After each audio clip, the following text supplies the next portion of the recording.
What's up and welcome to another Mograph Mocast. I'm Dave. And I'm Matt, and joining us today is Mr. Balls himself, Nick Denboer, Smearballs. Hello, hello. And Mograph is a supplement to our site, mograph.com, which is a motion graphics tutorial site with tutorials, plugins, podcasts, and other Mograph stuff. And on the show, we talk about everything ranging from motion graphics to Cinema 4D, After Effects, plugins, render engines, doing business, doing taxes, being a contractor, or working for the man. Email us, info@mograph.com. Let us know what you think about the show. Questions, comments, concerns, grievances, topic ideas, artist suggestions.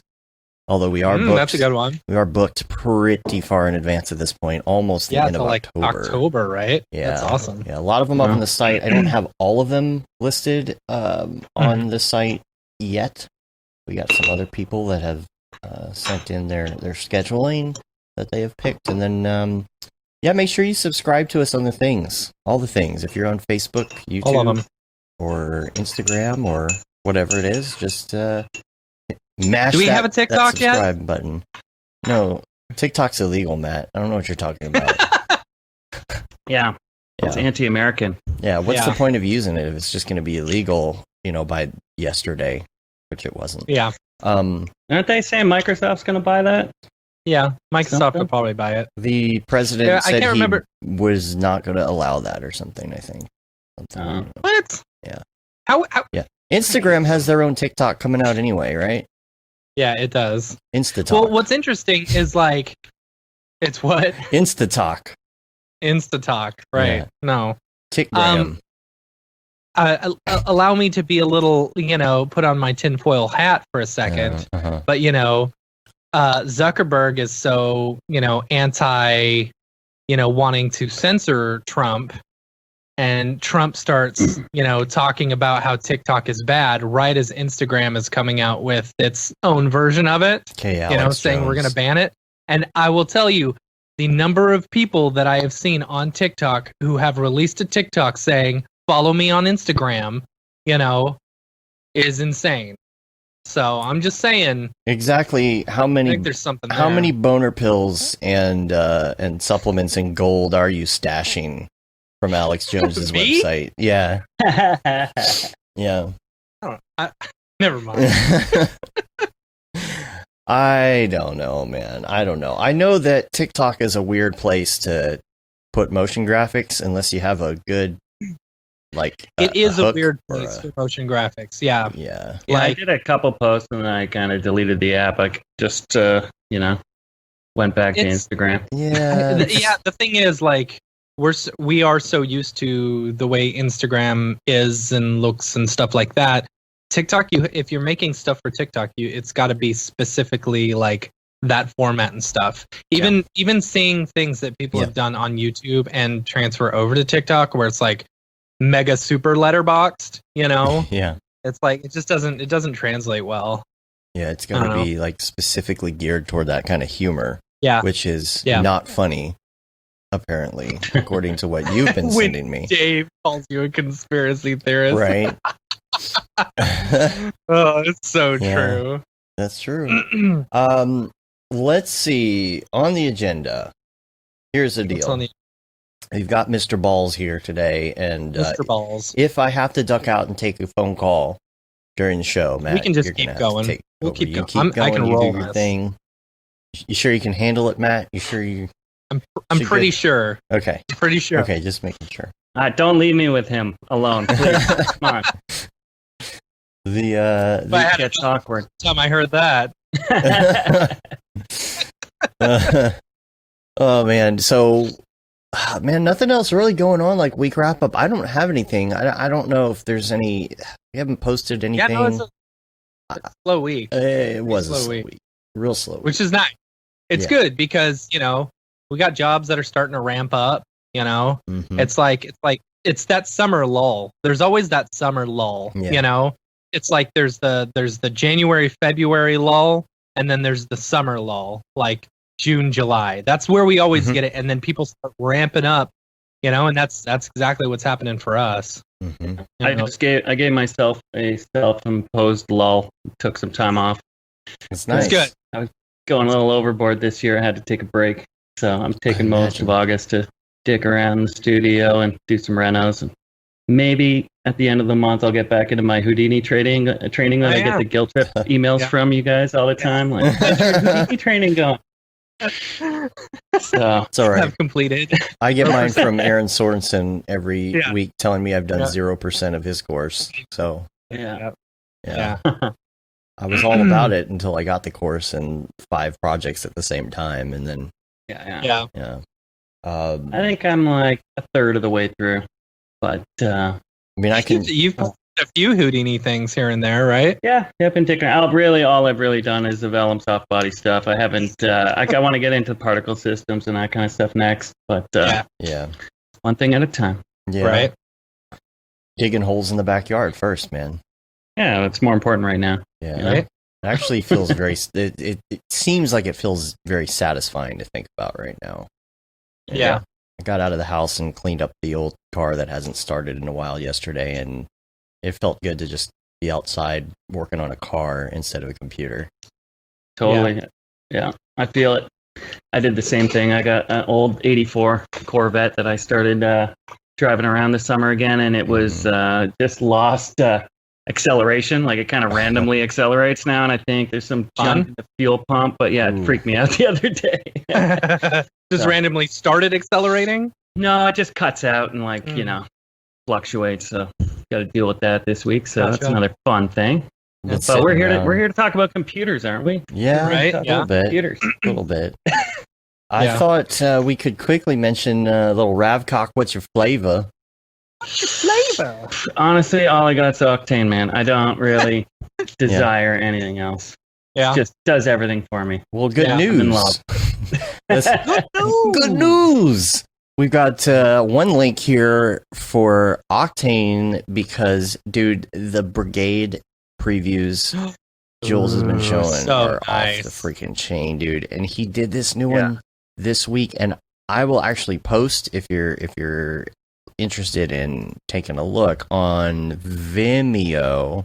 I think, is it Vimeo?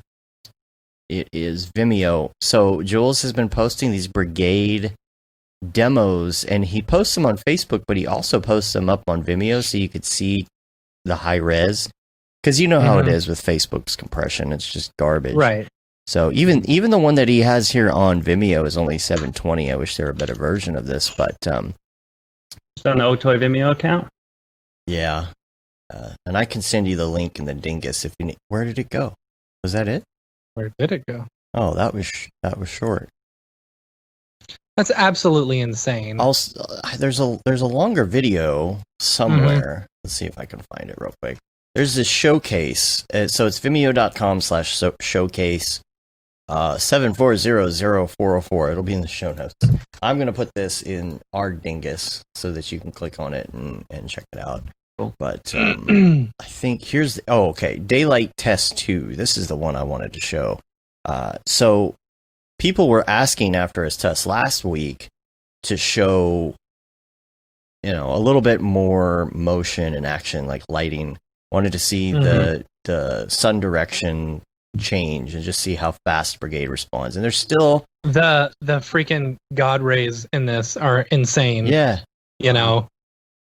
Yeah, look at that. The God rays, and that's something that's been notoriously slow for Octane in the past. And it's still kind of hard to see with some of the compression in this video. It's still super compressed, but still nuts that you're not seeing, any lag, like sample lag that you normally see. Like, it is fast.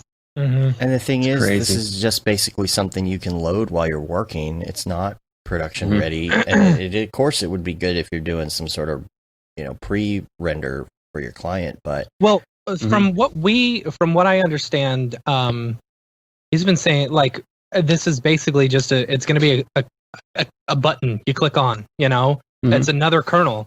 Yeah. You've got path tracing, PMC, direct lighting, whatever. You're just going to have Brigade as its own, which is awesome. I didn't know that it was actually going to be available on other. Yeah. No way! Wow, I thought this was just a Unreal. Or That was just for Unreal. So they're building it all in, right? And so you can work in Brigade, and then just switch over to path tracing whenever you're done. If you even want to do that. I mean, if you've got real time like this is something that Casey Hupke talked about at his NAB talk a couple years ago, where he was rendering the actual viewport and doing it really, really big, like 4K, and then bringing it down so that he wouldn't have the aliasing. Yeah, So I mean, think about it. If you can render even like 3 or 4 frames a second, at 4K, and then just bring it down quite a bit, it's gonna look so good. You could like full screen it and screen cap it while you're playing back. Right? That's cool. Yeah, it's amazing. So it would use the same material systems, everything, and just like have a different kernel and loads it all. Wow. Yep. It's all the same. It's gonna be awesome. I cannot wait. Like I think that is gonna be just like I think it's gonna be just like Octane originally was, where it was just this huge game changer once you started going over to GPU rendering. Once you start getting into real time, it's like, and you get a mass market working in real time. Everyone's gonna want it. No one wants to render. Like the fact that it keeps everybody kind of like the competition and everybody kind of doing this whole back and forth. You've got Redshift RT, for example, coming out for their viewport, and the competition, the back and forth competition keeps everybody kind of on their toes and wanting to make it better, which is really cool. So, yeah. I am so excited about it. And there's so many of these little jobs that we do where it's like, it doesn't necessarily have to be 100% photorealistic, Right. It's like, unless you're working for a production company who's like, we need this, working on a Marvel movie, we need this to look super photoreal. If you're working for like a little tiny whatever company and they don't know that you're rendering it in Brigade versus full path tracing or something, these trade show stuff, exactly, like some of the trade show stuff. Easy. It's like right now. Geez, sorry, I'm like super blown out. I just noticed that. No, you're fine. So, well, I'm super blown out on my recording. So, but audio. What I was saying, sorry, you're gonna have to deal with that. That's gonna suck. But what I've noticed, like, what was I? Where was I going with this? Brigade. Brigade. You can still charge your clients just as much. Crappy renders. Right now, I got a project where it's like it's gonna take me 24 hours straight to render, just on one machine. Yeah. And this client doesn't need it to look. They want it to look real, but Brigade looks real enough. Right. And so it's like, I don't know. It would be nice to have that. Yeah. There's so much cool real time stuff going on too. Like last time I was in LA.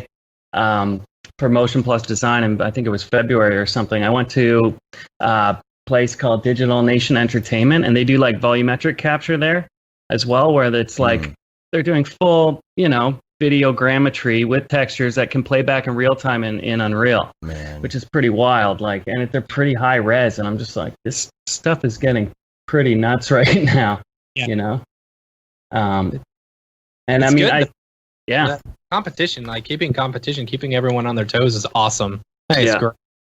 Totally, yeah. Because I mean, I went to Otoy headquarters too, and Jules showed me their system that does that as well, right? Like, that's nice. I'm super interested to see where that goes, because that's definitely going to be the future of performance capture. Yeah, totally. It's cool. Well, let's talk about what we're here for today, which is to talk about this Pomegranate video. Yeah, dude. This dead mouse video. Oh, thanks, guys. Thanks, man. Yeah, it was. I'm happy with the turnout for sure. It was definitely a render challenge, but seriously, it all worked out in the end. I was looking at stills today, man, and I'm just looking at some of the details and the textures and things, and I'm like, God, how did you get this done? How did you get this done? How long? No sleep, man. I was 54 days start to finish.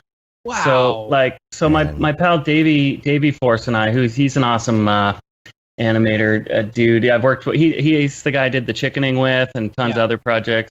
Super cool dude. And so him and I did the entire month of May together, just building assets. So like he did most of the work on the inside of the car, like all the dials and switches and all those HUDs and everything like that. So he did that for the first couple weeks. And then I just built all the other cars and everything like that. And then David Arieff was doing environments. So, and then I also added to his environments as well, did a bit of that as it was coming in, because he was working weekends and would pass something off. And I'm just like, I can't, give him revisions because I have to wait a week till he's got back on the weekend. So I was just like, all right, I'll just take it to completion. And he did a really good job of like kind of roughing things out and getting it pretty close. And then, I took that across. So it was like the first month, or I guess, 3.5 weeks was just building stuff like crazy. I did all the characters in like a day, like all those character helmets, and like it was just, pushing stuff out. And then we had this pile of stuff. And then after like week 3, I'm starting to get nervous because I'm like, shit, I've only like a bit over a month to do the whole video now, and I haven't even done any animation yet. I'm like, So then I turned the key. I was like, Davey, I got to switch off now, because he could only work for another week. So he did all the interior car animation stuff in a week. And then I just did everything else pretty much for the last 5 weeks, just going crazy and not sleeping hardly. But it was cool. I mean, it was one of those things. I mean, it wasn't a huge budget, but it was literally, Joel just lets me do whatever I want. And it's like, when do you get an opportunity like that? So I'm like, if I get full creative freedom, I'm down to like go overboard, If it's like, if I'm doing if someone else is breathing down my neck, telling me to change everything and being a dick, I'm not doing 14-hour days for whatever, you got to pay for that service if I'm going to be somebody's magic paintbrush. Yeah, that's something. So he's really cool about. He just kind of, if he trusts you, he's like, just do your thing. Because that's why he hires you in the first place, right? I'm sure he knew what you had in store. Sure.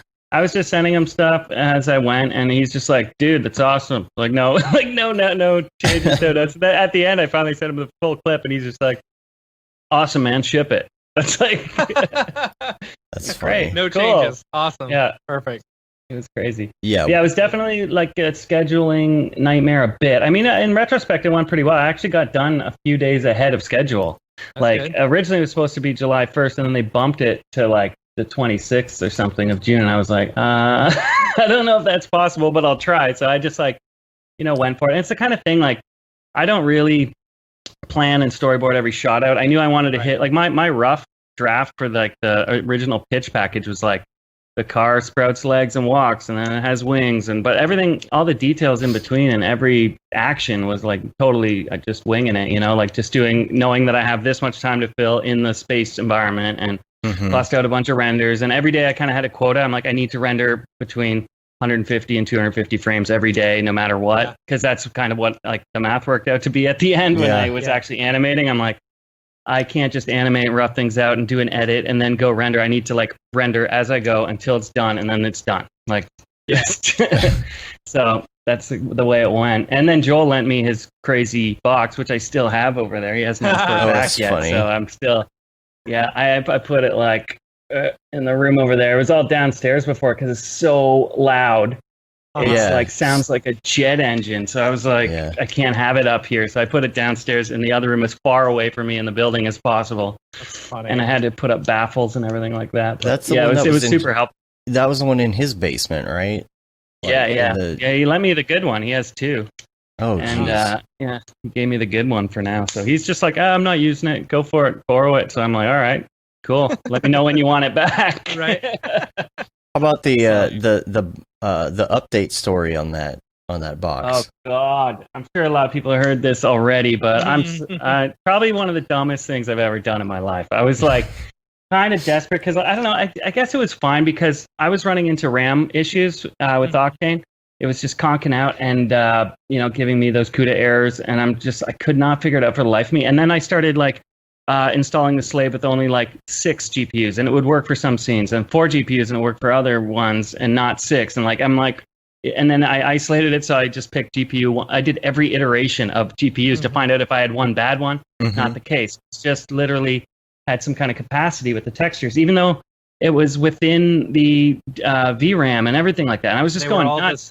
Were they all the same cards? Yeah, they're all the same cards, and they have like 16 gigs of VRAM in each of them. Like, there was plenty of VRAM, and I just was like, I don't know what's going on. And then So I don't know. I stupidly was looking. I'm like, oh, the firmware is from 2014 or 15 or something. And I look at all the firmware updates, and there's like tons of like NVIDIA related updates. So I'm like, maybe this is just old firmware and it'll work. And I had just done the firmware on my other computer thinking, hey, it's no big deal. I did it on my other one. And I stupidly didn't back up the firmware on this thing. And I decided to do an update. And I knew I shouldn't. I like in my brain, I'm sitting there and I was like, and I told my wife, I was like, I went to push the button and I stopped myself. I'm like, no, I shouldn't do this. And then I went and I did it like some kid, like some little big kid. And I pushed it and it just, boom, I go to boot up. It's just black screen and beeping noises. And it would not come on. And I'm freaking out. And so after like a whole afternoon of like freaking out, I read the code and it's like a PCI error. So I'm like, okay. So I unhooked. It has like 2 PCI slots on the motherboard that feed all 4 with the splitter. So there's 4 on each, like 2 times 4 going to 8. So I unhooked the PCI slots and it actually booted. I could get into Windows. I'm like, at least that, but it's not. There's no way I could do it with the PCI installed. And I'm like, what the hell? And then I go down the rabbit hole of this BIOS shit. And it was actually built by somebody at NVIDIA, I think. I'm not even sure if Box built it. Joel thought that someone at Box built it, but this machine was used on The Walking Dead, and then some guy at NVIDIA like gave it to Joel, and it's like, this has been around. There was no sticker that said it was from Box on the back. Said it was. So I emailed the guys at Box, and I'm like, dudes, like, I've got this machine, and I need a BIOS file, because I found out the BIOS file actually has some, like, all the official ASUS BIOS files did not have the option for enabling these PCI slots to be split on the slots themselves. And I'm like, and then I start reading, and I'm like, you have to actually hack the BIOS with some software and alter it and then install it. And if you do that, you can totally brick the machine if you screw it up. So I'm like, I'm not doing that on this thing. I've screwed enough stuff up. It was a miracle that the Box people actually got back to me, sent me the BIOS file and a PDF of what all the settings are supposed to be. And I just plugged it all in and it worked. And I was like, and I finally texted Joel back. I'm like, hey, I got it working. No big deal. No big deal. No big deal. It's all good. What kind of cards? They're something 100s, right? GP 100, yeah. Yeah. GP 100. Okay. Yeah, they're like, $8,000 US or something. Yeah. So that's why I was like, hey, if I brick this thing, those are the expensive part. I could probably for $4 or $5 build the box and replace the motherboard and use what the power supplies and just, rebuild it. But I was thinking worst case scenario. But it was all good, and it literally was a 24-hour period of crap in my pants, and I got it working again and started rendering right away again.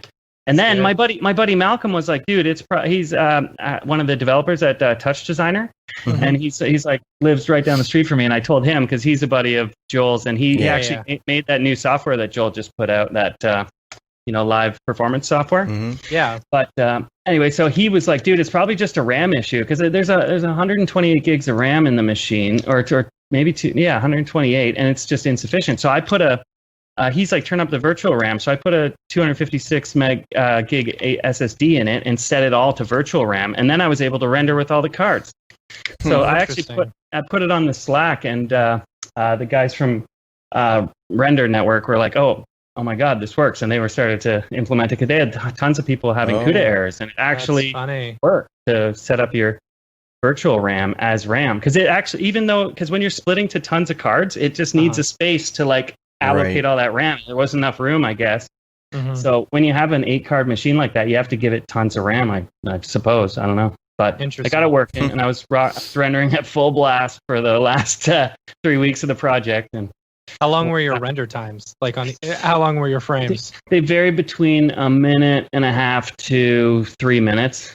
And that's with, like, I had my main machine that has 3 2080 Ti's in it, and I've got another machine with 2 1080 Ti's and another machine with 2 1080 Ti's, and that box with 8 GPUs. So like 15 GPUs humming at full blast. How many samples on average? Your electricity bill. It was all over the place. There's some difficult scenes I had to throw like 3,000 samples at it, and then others that were I was usually around 1,000 for most of the easy scenes. But yeah, there's some where I was just getting so many hot pixels on the chrome flares and stuff using a mix between suns and HDRIs that were super bright, and like trying to balance that was a bit difficult. But samples did it, just blasted it. 4K or HD? I just did HD, man. When I knew I only had like 2 months to do the whole project, I'm like, I'm not doing 4K. Like, they were cool with it. And I did it at 24 FPS too, because I'm just like, that saves me like 1,000. Right, that's true. It's gonna add up. It's true. That's the best reason to do 24.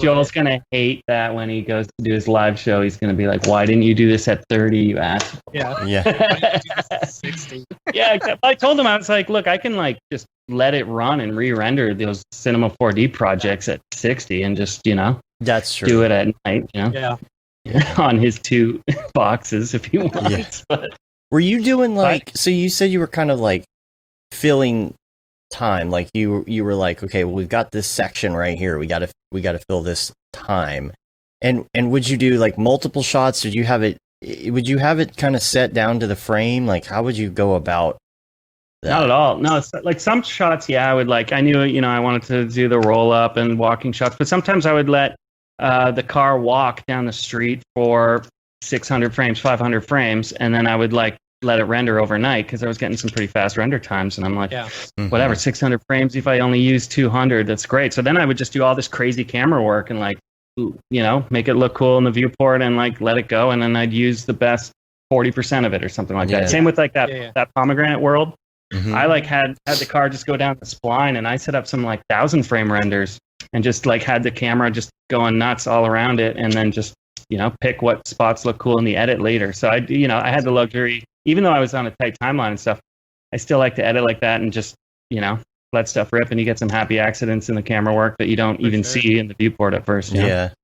Especially when you got octane scatters, and there's going to be mistakes that you don't see unless you like go frame by frame and look through. So, and sometimes it's like literally I'm building stuff all day long, and I finally have a scene done ready to render, because every night I'd be like, I need to render at night. I can't. I did some stuff where I'd be like still working on my machine and just render on the slaves during the day, but my main workflow is like build a scene all day, get it ready to render, and then render at night, next day check it out. So I was like, you're in that last hour of exhaustion at like 2 a.m. You're like, I just got to render something. I'm not going to look and make sure everything's cool. Just let it rip and see what happens. That's funny. But yeah, but then also like along the way, like so stuff like the rubber duck scene at the end, like that wasn't planned. I was like, oh, what can I put in this water? After David sent me the scene, I'm like, oh, there's some cool spot to put some garbage in here or whatever. And then I was like, I'll throw a rubber duck in. And then I was like, oh, I got the duck guy, put him dancing on there. It was just like an afterthought that you just kind of like throw out there, and it was a quick scene to put together. And like, so that kind of stuff I like to, because that's where you're still having fun while you're producing. If it's all,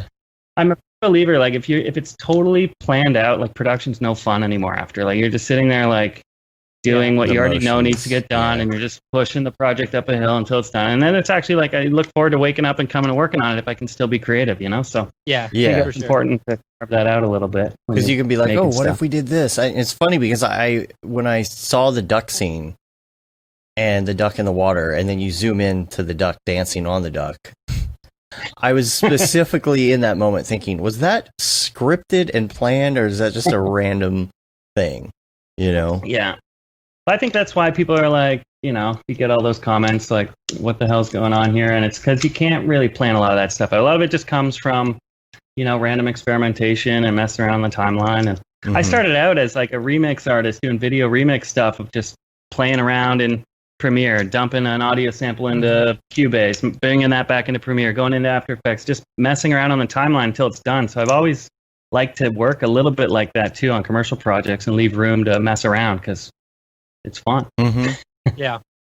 I love when I'm allowed. I love the texturing on some of this stuff, man. I mean, even when you look at like, is this stuff that you came up with, or was it pre-made? Like, obviously the helmets are probably, Yeah, I made all those helmets. The bodies are like, actually the female body, it's the same body with different textures on it for all of them. I kind of went lazy there with the characters, so they all have the same body type. But that dude, the duck body there, is a race car suit I bought off of 3D Scan Store on 1024. And I brought it into ZBrush and remeshed it, and then gave it like normal and displacement map that was like 16K or something. Or I maxed it out, or 8K, I think. And then so we could do those close zoom ups and get the hands looking cool. Mm-hmm. And and then I brought the rig and rigged it in the Mixamo character rig.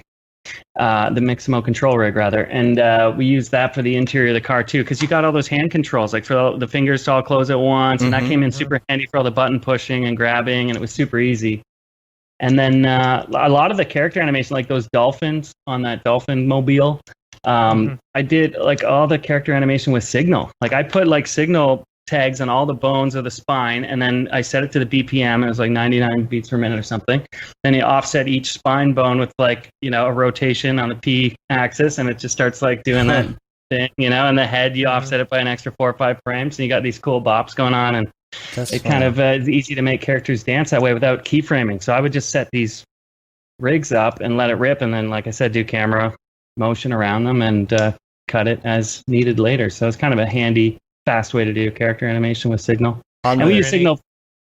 What's that? We use Signal for everything too. All the blinking lights and all the it's just, and the wings flapping, all that was all Signal. Everything Signal. I use it for just about everything. That teeth thing was Signal too. I just What about on the helmets? Did you use? There's a lot of smoothing and stuff. Did you just straight model it? Did you use any like random? Joel had a helmet. Joel had a helmet like all because back when I did his other videos, it was like pretty crappy with no UVs and everything. But he had a new one made with perfect UVs and stuff unwrapped. And then I just deleted the ears. And I think I actually Z-remeshed just the head because his was all like integrated with a weird. I retopologized just the head without ears, and then I did act like the dolphins. I kind of did from scratch. I actually modeled that with the blowholes and everything, super low poly, and it was all subdivided. It depends on the helmet, but most of it was just like throw a watermelon on there and a boolean, and start cutting out the mouth and match the other helmet. But I just kind of blasted those up. Like I just did a whole one big long day and just made as many helmets as I could. And there was like probably another, I don't know, 5 or 10 that I didn't even use, like character heads. Like, So any Easter eggs that you're particularly fond of? Yeah. Well, there's the obvious one, the Octane wheels. I had to give a shout out there. And the Octane team was super helpful too, like with my computer issues and just stuff in general. Like we were using the render network too for all the stuff that Davey did, all the interior stuff. He just uploaded it to render, and we downloaded from there. So Joel, I guess, had like tons of render network credits, but we couldn't access them. His account was screwed up or whatever, and we were trying to get these like free render credits. And I told Jules, and Jules was like, no, don't worry about it. And he like hooked me up with a bunch of credits to do the project. So he was super helpful. So I was like, I'm going to throw some Octane wheels on this car. on the creepy van. That's the first thing I thought when I was like, that has to be an Octane thing for sure. It's not a coincidence. No. Actually, Noseman helped me out with that too. He did like he bought like remodeled it. He was helping me do like kind of soft body things with the tires and remodeled the because I just extruded the logo and it was kind of all screwed up, and he did it all nice. So he helped out too a little bit. And I'm trying to think of other Easter eggs. I mean, it's all there's nothing super secret, mind control stuff in there, but. There's a lot of stuff, like a lot of details that didn't even like. I'm like, why did I spend all this time? Like, if you look under the motor scoop there's like all these wires and hoses I put in there, and I'm like, you can't even see that in any shot. Like, I spent like an hour on that, and there's tons of stuff like that. But I think it shows, like even just doing the spaceship modification, I did spend a lot of time on those rocket boosters in the back end, and like there was a couple days of modeling there. Yeah, super messing detailed. around. Yeah, they look good. What about the car model itself? Did you get those? So, that's a 77 Cadillac. What? Eldorado or just something? I forget. Basic Turbo Squid model, or? Yeah, and it was like, I was worried at first. I'm like, how do I get... Because I didn't want to use just crappy generic cars, but Turbo Squid lets you... Or they actually talk to Ford and GM and get proper permission to use it. So you say what the use is, and they let me use those cars. So I was able to get actual Ford and GM cars rocking. So that was cool. That's nice. So super cool. But that one took a lot of work. I mean, I did some painting and substance. I had to get those UVs, rocking. So I unwrapped those in Blender.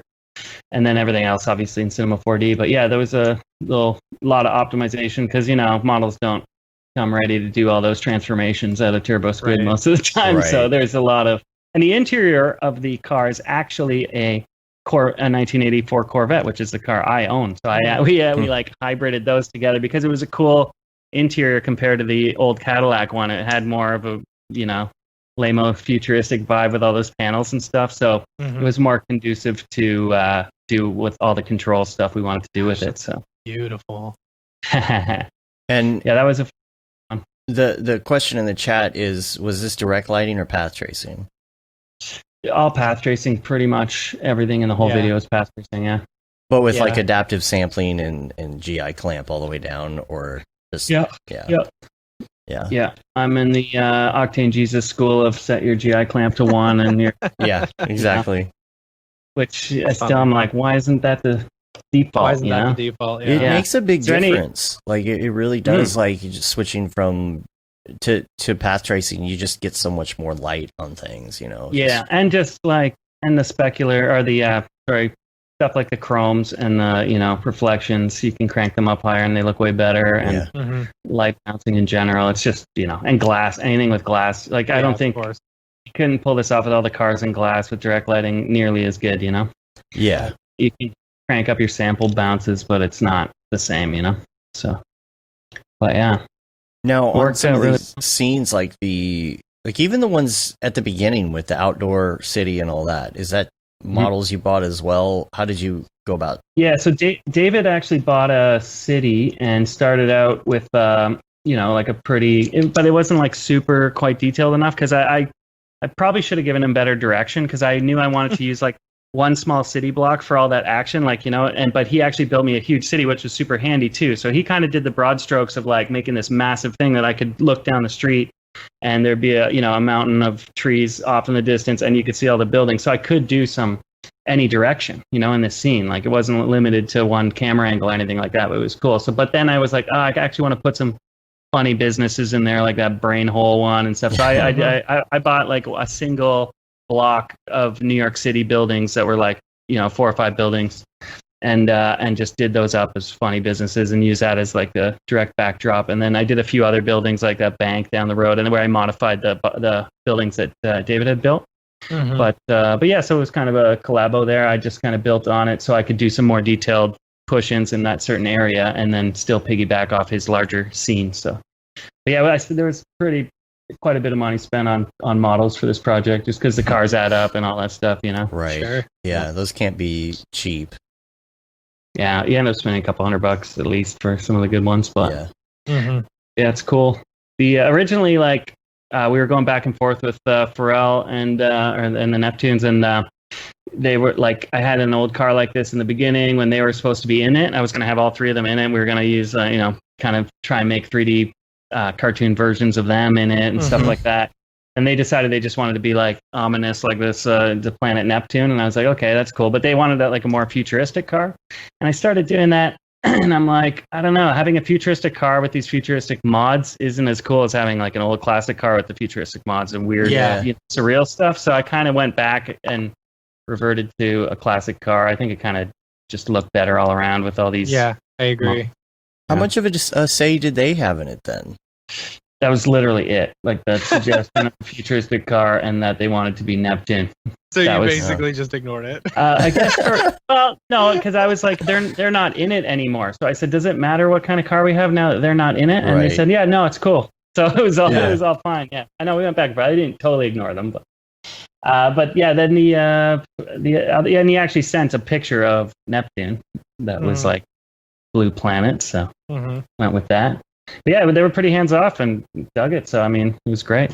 Because I was worried about that. I'm like, I know Joel's going to be cool because he doesn't care. He'll let me do my thing. But I was like, are we going to get notes when I have like 4 days to do revisions and you want to change something like on that portal and I have to re-render 2,000 frames and it could be a nightmare. But no, everybody was totally cool. It was great. 0 revision. Yeah, Ariev was talking about because he did this scene too, or the environment. That was actually. That's the only environment that I just used straight up. It was like perfect. He nailed it. Like, not that his other ones weren't perfect, but I wanted to I added and You messed with wanted the to other one. Smearballs Right. it up. Yeah. To smear it up. But no, this one was just amazing out of the box. I remember seeing some roughs and he had some water going, and I was like, I don't know, maybe the water's not going to be realistic enough. And then I ended up putting the water back in because it looked cool with the camera flying over it, and yeah, it was great. That's the Out of funny the box thing. was He awesome. was like I built the environment, but Nick did all his classic crazy camera moves. Yeah. Yeah, I kind of went nuts with that stuff. This one was like probably my favorite scene with all the nature stuff. It was fun to do, and that limo was fun to Quixel, rig. So right? I rigged. Yeah. Mm-hmm. So yeah, I rigged all that stuff with the limo. That's just a spline wrap. So I had all the Cool. arms rigged, Cool. and then slapped it on a spline and let it rip. I had a hard time getting motion blur working with that though. It was a bit of a nightmare, but Were Adding you doing kinda all the faked it. motion blur in camera? Yeah. pretty much, yeah. This was the only shot I used RSMB. It was Okay. Oh, yeah, the only tricky one. How much did you do any compositing, or were you just like straight out of the box? Almost none, man. I just did some Lumetri and After Effects, and that was it. The only compositing I did was the spaceship one when the motors go into the trunk, like when it transforms or come out. uh-huh. I couldn't hide that, and I wasn't gonna put some Boolean thing on there to Yeah. crush it. It wouldn't. So I just actually did 2 render passes with that and comped it so that you didn't see the motors coming in. But that was the only like masking or compositing anything I had to do. So Cool. Yeah, you Yeah, put it was a all straight out of- Boolean on, and all of a sudden it starts like acting freaking up out with and like textures. Yeah. couple weird Yeah. random frames where it doesn't bull for some reason, and Yeah. But yeah, I mean, it everything was looking awesome out of the can with Octane. Just a little bit of color correction, but that's Mhm. about it. Yeah. Mm. But yeah, that insect one was super fun. Yeah. I think I did mess with that one a little bit. I think I recreated a scene for that last shot with the foot stomp. Like I put another mushroom in there that was like full textured, full Mhm. res, and did a little thing there. But that's about it. What about HDRs for the sky? Pretty much everything was the HDRI Sky Pack from Grayscale Gorilla. That was Yeah. like, Yeah. I think It's every so super high res. Yeah. It's Yeah. very nice. I use them for everything. And the space one too is actually one that they made because I told Chad back at NAB or something. I was like, dude, you should make a space HDRI pack Mm-hmm. because it's like Mhm. people would use that all the time. And they made one, and it's not out yet, but I got a sneak peek. So I've been using it on stuff. So Oh, look out for dude. that because I actually love it. They made these beautiful nebula, backgrounds, and it's pretty awesome. So I wonder I if would, Sean had something to do with it, because Sean did the Yeah. original pack. Sean in did the Corona. skies. Yeah. oh yeah, Yeah. Yeah. No, I don't think he did. No, I don't think it was Corona. thought I think it was a gosh, it's a program that's specifically made for making skies, Oh, I thought and you I can swear render he them used out at Corona. like 16K or something like that. I thought Yeah. that they were all like VDBs that were placed, and then they rendered it out at 32. I don't know. Huh. I'm pretty sure it wasn't Corona that he was rendering them out. I mean, he might have rendered them. I don't know. They're just so high res, and you just can't get that, even if you're going out and shooting. You need a can't- crazy camera for Yeah. that. Like, Yeah. you don't want to use like the 360 camera because that's not even enough res. You got to do like No. mirror ball, bracketed, all of that kind of crap. Ozone. yeah, most of there are some. Well, maybe they're 8K ones. Those like array ball 360 cams, right, with like 12 cameras on them. I think I've seen some that do 8K HDRIs, but I haven't seen 16K ones. And even when you Not do that that, then you super still have like the environment. You have your horizon and Yeah. everything else. Mhm. You don't get the Yeah. whole thing. So You can do some rubber stamping. yeah. Go on the top of a mountain, shoot it, and then rubber stamp it. Right. I have a question for you. This is what I've been trying to figure out. At the beginning of the music video, when you Mhm. hear that high pitched, like purposely auto-tuned something or other, what in the Yeah. world is he saying right there? So I think it says sparkle for you or something, or sparkle something. Everyone thinks it's smoke a fat doob. I Yeah, thought it that's was what I smoke thought a it bunch was. of Yeah, weed or something like that. Yeah, there's a lyric video online that I was like, so they hit me up and they're like, yo, we're going to need a clean version and an explicit version. I was like, what are you talking about? There's no swear words in this whole song. I've listened to it 1,000 times for 2 months, and I'm like, there's no swear words in it. And they're like, yeah, he says the F word in there somewhere. So there's a line that doesn't sound like it at all. But there's an F-bomb in there. I'm like, okay, whatever. You guys could have just pretended it was some other word and not had an awkward radio edit. Right. Seems like a lot of work, right? Yeah. Yeah, I always thought it was Smoke a Fat Bee. Yeah. Like, no, it's Sparkle for Me or Sparkle for You or something. Yeah, Sparkle for Me. Sure it is. Sure. Yeah, exactly. But yeah, that's why I was like, maybe I'll throw that duck vaping there, so it's like throws people off on the lyrics, confuses things a little more, you know. Man, so much work, dude. You've got a behind the scenes that you did with Joel, right? Yeah, so we did a little chat, and he gave me a hard time about almost wrecking his computer, and yeah, it was cool. I'm trying to think if there's any other like crazy, production things with this, but it was pretty much just brute force render punch, throwing frames at it. He was joking about phone it in, Aria phone it in. Yeah, so I was like, what is that? I guess that was an inside joke when you guys were there. Yeah. It was what was the original one? The original one was Try Hard Jesus, yeah. Yeah. Then it was Phone It In Jesus. Because he figured out some like fast way to do something. I don't remember what it was, but yeah. Yeah. But yeah, it was cool that he was able to jump in on this project, and my pal Davey too, because it was just like I was shaking in my boots at first of like, how am I going to get this done without crewing up? And then everybody was kind of like, David said he could only do weekends, and then Davey could only give me a month, and I'm like, is that enough? I don't really know. Yeah. And I actually had another music video on the go while I was doing that, or while that one came up, and I had to put it on hold and like swing back to it after again because it was just crazy scheduling. But luckily that band was cool. Did you feel like building a lot of the elements first really helped? Like, because I can imagine as you're building these elements and stuff, you're like, okay, I know how I'm going to use this. I have a feeling I know how. So yeah. So you kind of create this the storyboard in your mind as you're creating all the elements. Like early on, I made that limousine and insect, and I'm like, I know I can milk that for like hundreds of frames. Because it can just swing through. And at first I was like, I'm going to have it coming out of like a hole in a tree. I don't know. I had all these like plans I didn't even do.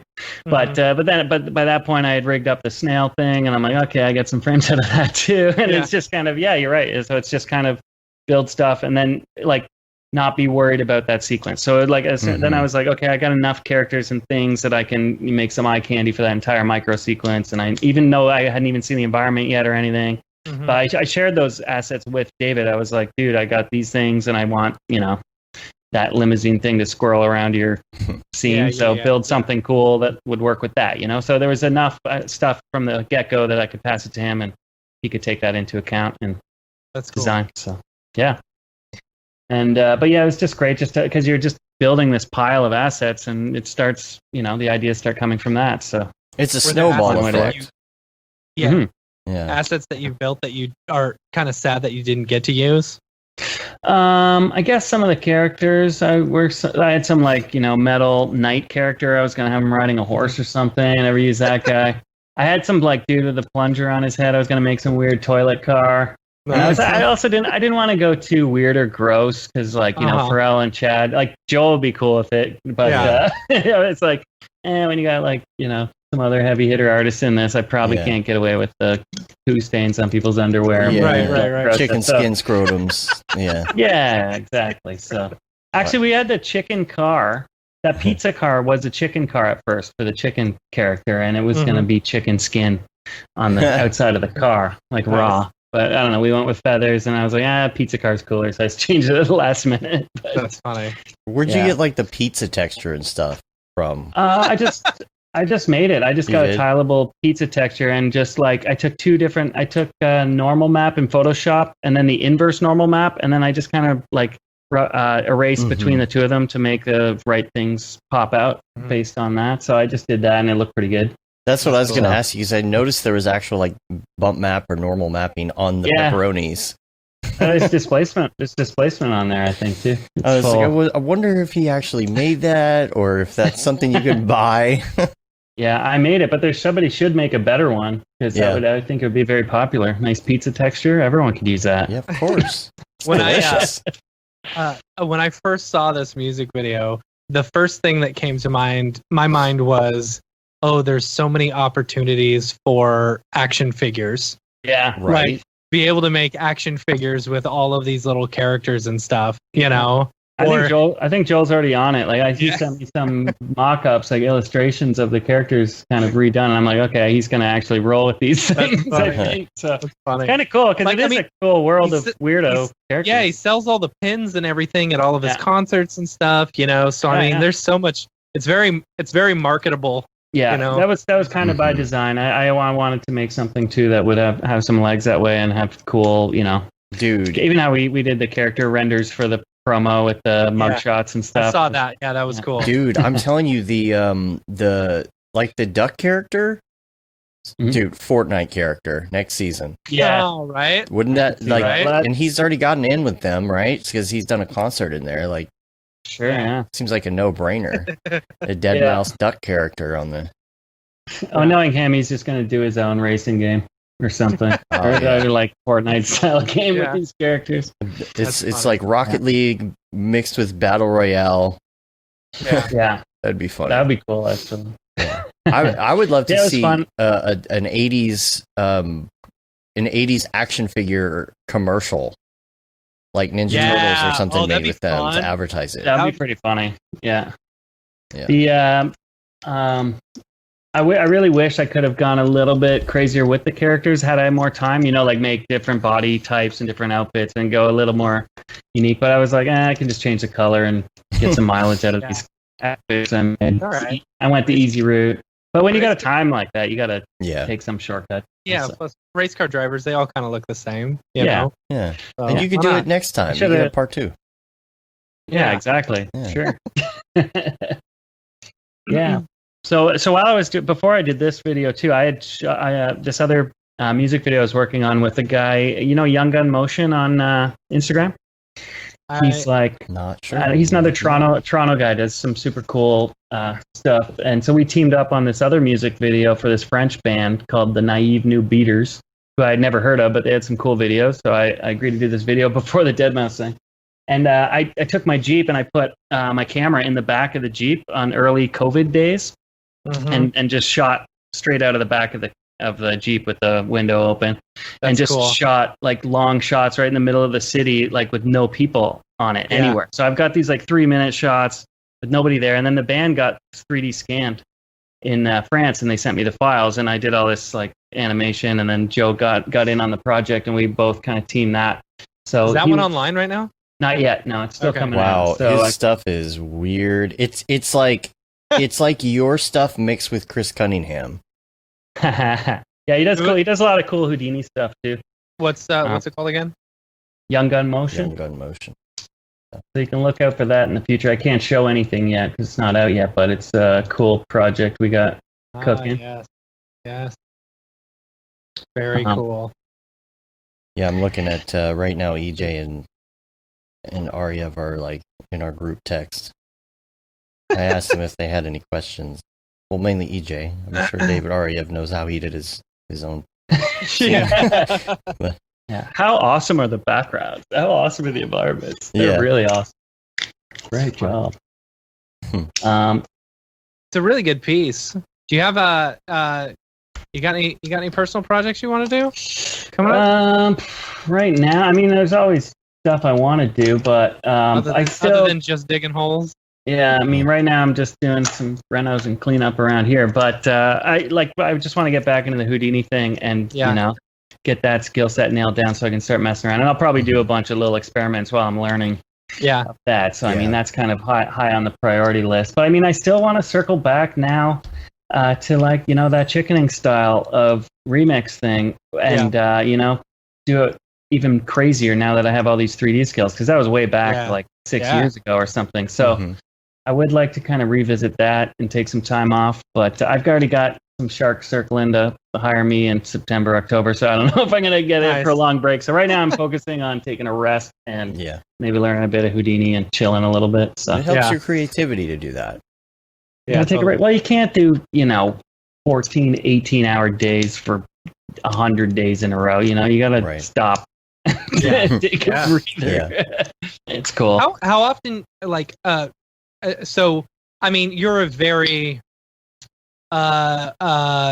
niche artist. I mean your work is very noticeable. It's like you see it and you're like, okay, that's Smearballs. Right. Like the same with like Syriac. You see Syriac's work, you're like, oh, that's Syriac. I know exactly. Sure. It's like, so do you get a lot of people reaching out to you specifically because they know your work and they know your style? Yeah, I think so. Like it's usually pretty direct. I'm sure you guys know too. Once you put something out there, someone else sees it and they're like, oh, I want that, or like they have the imagination to apply your style to whatever they're selling, so that works a lot. But I mean, I always wondered about that. I'm like, really, is it that obvious that it's mine? Even though like, I used to do all that 2D After Effects stuff and then switched over to 3D, but people still say that, oh, that's obviously your work. So I guess there's some sensibilities outside of just the straight up visual techniques that are there that are obvious. I don't know. I try and put my finger on what's so obvious about it. Like things like, I guess, the crazy camera work and whatever else, but that wasn't there when I was doing the After Effects stuff as much. Yeah. But I don't know. But yeah, people come to me for all kinds of weird reasons, but luckily there's a pretty wide net. Like I've been doing a lot of advertising work, the KFC stuff and things like that, which are, sometimes still crazy, sometimes not as crazy, but, I'm glad that I've found lots of applications to do this stuff, whether it's music videos, advertising, feature film, VFX, whatever. So I've kind of been fortunate to, that there's enough weirdos that want my weird stuff on their project. Like the whole KFC meditation thing that you did, like to me, it's like, no offense, but what a weird thing for a company to do, especially a fast food company, and that was what, like 20 minutes long? Well, it was more than half an hour of content, but like there was one 9-minute hero video and then a whole bunch, like it was an album of like meditation tracks, right? And it was all like audio. So there's one main video that we put all the resources towards, then a whole bunch of like psychedelic videos on top of that. That added up to be about 36 minutes, I think. That's crazy. Done in 12 days. Oh, like, yeah. But like I probably said before, is a lot of it, like other than the 9-minute video, the rest of it was mostly done in Resolume with that like real time, VJ software. So that was how we pull up. But even doing a 9-minute video in 12 days is insane. Like I look back at that project, and it was another one where I was doing 20-hour days and stuff. I'm just like, it was insane. And as were the other guys working here at my studio, and I was just like, that doesn't seem possible that we did that. Yeah. But sometimes the magic happens and it all works out. Other times, same with this deadmau5 video. It's like some days I'd be like, wow, I did a whole day and I just solved like 4 problems and I didn't get hardly anything rendered. And then other days you just plow through and you get so much done. It's really random. And I find it really with 3D too. With 2D After Effects stuff, I could always quote jobs. I knew exactly how many days it would take. I knew exactly how many hours it would take. It was like no big deal. Now with this 3D stuff, there's, you can get caught up in so many things that just like blow a whole day away or something, so it definitely gets harder to quote projects. Until you get into Houdini and you get all the particle sounds, God, simulations and stuff even just doing soft body stuff and whatever, the few things that I've learned so far, I'm just like, oh my God. And actually, Joe, Young Gun Motion, on this other music video, he was doing a bunch of Houdini stuff and getting trapped for like, a whole day on some shot. And I'm like, oh my God, welcome to Houdini. Yeah, right. Yeah. But I'm sure it's like anything else. Once you get good at it, you're faster, and it's just you had to run them sims. I mean, I did something with X particles and TFD in it the other day, and it was like 21 gig and caching of 30-second simulation, and it's like, oh my God.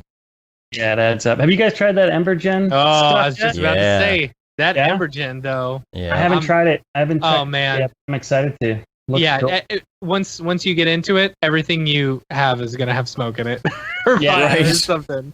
Everything needs smoke. You need smoke, right? Yeah. More doesn't have smoke, put smoke on it. Yeah.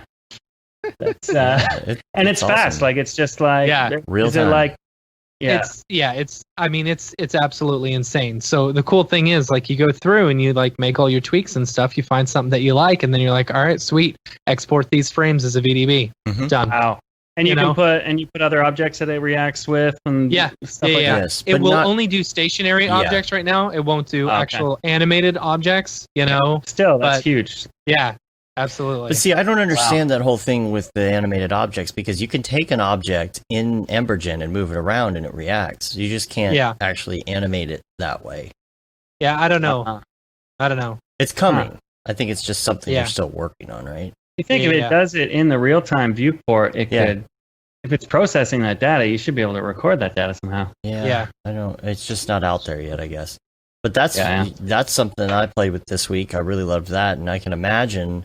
You work in an interface like that, and it's foreign because it's just different. It's got some nodes and things like that, and you're like, okay, I get this. But some of the sliders, some of the things, you're just like, okay, I just want this to be in Cinema 4D, so I can have my native things that I'm used to, and all of that. So when people are contacting you for work and stuff, where do you get contacted the most? Just email. Yeah, probably from my website, I imagine. Yeah. Are you getting a lot of jobs? Like, say for example, we'll just take KFC for example. And it could be anyone, but like I'm sure KFC isn't the one going to you. It's probably it's some marketing company or something. It's Wieden & Kennedy, the big ad agency. So they've been my biggest client for years now. As far as I think I've done 7 KFC projects and 2 Old Spice projects for them. Or 3 Old Spice projects, I think. I don't know, but so that's been a huge client of mine. And advertising just kind of pays way more than music videos and other things like that too. So do you? Have you ever talked to Craig Allen over at Craig Allen? He's at that agency you were just talking about. Wieden & Kennedy? Yeah, Wieden & Kennedy. No, in Portland? I don't know where he is now, to tell you the truth. He was in Portland. He was doing, he's the one who came up with the I'm on a Horse thing. So if you had talked to him. I know who that guy is. Yeah. He's a director, right? He does a ton of stuff. He started out in writing, and now he started his own agency. I don't know where he's at because I haven't talked to him in a while, but he's actually from Grand Prairie, where I live. He went to the rival school growing up on the north side of town. Yeah. Funny. So. Yeah, but there's a massive team there, and I mean they have offices all over the world. So, but a lot of the Old Spice people who are doing that crazy Old Spice stuff back in the day moved on to the KFC team. So it's kind of that same sensibility of crazy stuff. So that's kind of worked in my favor for sure. Yeah, that's funny. Yeah, so, I just don't. I have no idea how you sell that. How do you convince someone to do a 36-minute meditation video on chicken? Yeah. I mean, hey, well, that was pitched as a late night Adult Swim infomercial time slot buy, right? So they were like, hey, because the problem was chicken pot pies. The only people that ate them are old people, right? Well, I'll get one of those chicken pies at the KFC. I was like, we don't even have those in Canada. Like, they don't even sell them here. I've never heard of them before. I've tried to get them several times, but they're almost always out. Yeah. They'll make you go to sleep right away. Yeah, they will. So I guess this was their way of trying to get the young whippersnappers to start buying some chicken pies. So did they actually buy infomercials? No, it didn't work out. I mean, it was going to be like millions of dollars for a slot or something. I don't know what it was, but it's like crazy TV ad buy. So I don't know if it worked out. I don't think it did. Or maybe they did a shorter commercial or something out of it. But I think it just went on the web. But I think that Wieden & Kennedy gets kind of carte blanche with their clients. Like for Old Spice, it was kind of like I can't think of too many revisions we've got from the clients. It just kind of like trust the agency to do their thing. And I think that's part of the deal is like, hey, we're going to do some crazy shit for your brand and you have to trust us. And they get it. They've got that reputation. They took Old Spice, which was like a failing company, and did all that years of craziness and it boomed it back to, prominence. I use Old Spice deodorant. There you go. I have so much free stuff. I have like 100 years worth of Old Spice. I've done all these projects and they give me boxes of product to shoot. That's funny. I'm like, this stuff expired now or what? Yeah, it's probably, old like, Old Spice bad. now. Yeah. Old Spice. Yeah. But yeah, I think I left some in LA the last time when we shot that. We did a crossover post with the KFC Colonel Sanders, the virtual influencer guy, and Old Spice. So there was like co-branding there, and they sent like a giant box of product to put in the bathroom with the shot. And I'm just like, what do I do with this? I'm just leaving it here. Sorry. That's funny. Put it in the museum. Hey, Right. the perks of the job. The Smearballs right. Museum. Yeah. You just do it for the deodorant, right? yeah. Or The cool free stuff. I got a Colonel Sanders mask too. oh yeah. Yeah. Got this guy. You just wear that, put on your deodorant, Right. Yeah. It's cool, man. Just 'Cause a you're load up working with so hard. swag. just sweating. Is most of the work that they pitch like kind of off the wall and weird like that? I've done some more normal things for them, I guess, but they've all been pretty weird for sure. They come to me for the boring stuff, I guess. But there's most of them have been pretty weird. I did one that was like, I guess it was a little bit more normal, but it was like an invention thing where they did KFC Innovation Labs. That was like all these like, there was like a KFC bucket hot tub and like all these different inventions that you kind of had to vote on to see which one they made. So it was pretty kind of low budget, but we made the best of it and made a cool little project on it was not Kickstarter. What's the other one? Indiegogo, I think. Yeah. And so then that was a whole kind of campaign that was a little more chill, but it was also weird. Like the KFC inventions were useless, weird things you would never want to own. You know, it was more just about brand recognition again with this weird purpose. But they've done all kinds of stuff. Like they made a D&D board game, I think, for KFC. They've done like just all kinds of weird stuff. So that's funny. Yeah, that's really board cool. Game about chicken. I think so. Yeah. Yeah. All right. It's cool. People want to role play as Colonel Sanders or whatever, right? You know? Right. But yeah, so that's pretty. I don't know. I guess people. That one is just kind of. I think I did a really good job in the first couple projects for them. Made some relationships with that agency, and that's kind of flourished into many years of cool projects. So I mean, and a lot of that happens too. I have a lot of repeat clients that come back and add people that get a new job at another agency and still work with me or whatever else. So I mean, you know, once you've been doing this stuff for a decade or two, it kind of you get those people circle back. Yeah. And I've obviously got guys like Joel and stuff, you know. Yeah. Keeps coming back. More weirdness. Yeah. How's he holding up with COVID? Is he? I mean, you can't tour, so he's making the most of it, man. I mean, he's rocking Unreal Engine and building that crazy stuff of his live set, which is pretty awesome. Like, I went over there the other day. And he had like some like cow with soft body dynamics getting hit by some other animals and all these weird cats running around his set. And I'm like, dude, you're killing it, man. This is gonna be awesome, whatever the hell it is. But yeah, and then I mean, him and Malcolm just finished that new piece of software for live controlling. What's it called? Touch design stuff. OSC Pilot, I think, or something like that. And it's pretty interesting. So, but yeah, I don't know if you guys have ever used Touch Designer, but the guy who made it, Malcolm, is a pretty awesome dude, and he makes he works. He's one of the programmers on Touch Designer, so it's a cool UI thing. Yeah, you can make all these custom sliders and like. It's what he's been using for his concerts, right? Yeah. Oh, but Joel actually just announced that he's doing a live show here in Toronto at a drive-in. That's awesome. Yeah, I've heard of a lot of people, a lot of bands are actually starting to do this now. Where they'll actually play at drive-ins instead of actual music venues, which is cool. Check that out in a couple of weeks. It's down on the waterfront, so that'll be cool to see. A lot of people... I think he's making the most of it, but like I mean, most musicians, like I don't know when a big concert's even going to happen again, man. Like it's insane. Like I can imagine like a summer EDM festival with like thousands of people being next something year. that I'm sure it'll be out next year. Yeah, next year, everything. I keep saying by the end of the year, everything's going to be back to normal by January. Yeah, maybe.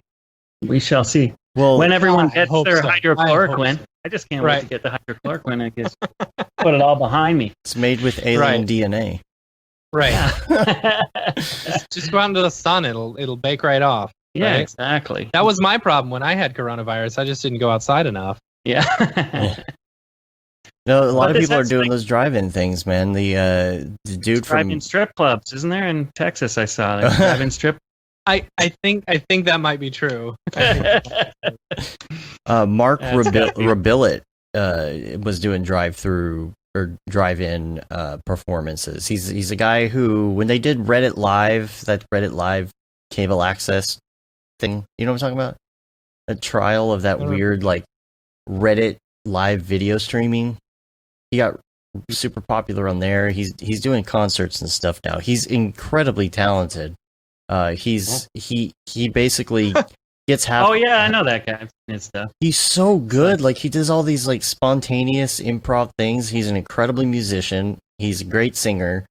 He's hilarious, and he just does all these video mixes and green screens and all this stuff live. Like, it's so funny. Yeah, What that's he's cool. playing.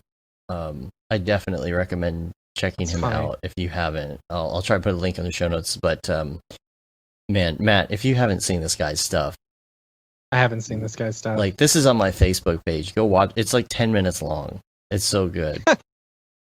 So There's good. definitely, like, I think all artists are trying to figure out how to, move in with their music sets to some kind of live thing. I've seen tons of different companies even approach me about doing stuff in these game engines to like have a live performance. Like, it seems like a lot of different people are trying to figure that out. And Joel's actually building his own from scratch, which is like crazy. Yeah.